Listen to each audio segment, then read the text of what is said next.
Hello everyone! Welcome to my vlog. And today, ipapakita ko sa inyo kung paano namin inaalagaan ng aming aso at paano makakatulong ang pag-aalaga ng aso sa pamilya.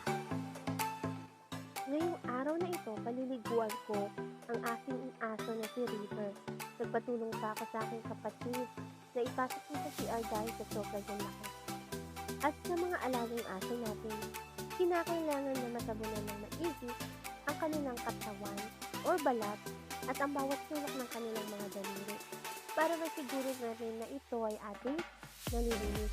At syempre, gumagamit ako ng brush para masiguro ko na bawat balat na ay malagay.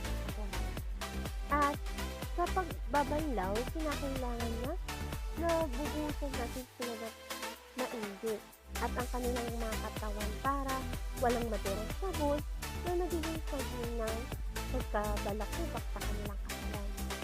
At siguraduhin din na mapunasan natin sila ng mainit para walang kumapit na dumi sa kanilang katawan. Sa pagpapakain sa alagang aso, kinakailangan na ito ay kanilang paborito na pagkain at higit sa lahat ay masustansya dahil makakatulong ito na maging malusog at magkaroon ng malakas na pangangatawan ang ating mga alaga. Sa aking pagpapakain, dinadamihan ko ito ng kanin at kunting ulam kasi mas gusto ko sa aking aso na hindi siya masanay sa ulam dahil madalas ito na ang kanilang hahanap-hanapin na pagkain.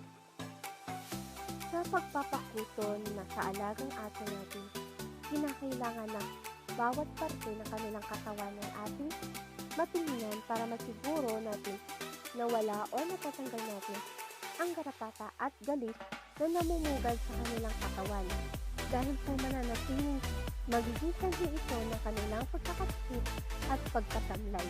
So, yun lamang po at maraming salamat at sana'y may natutulong kayo.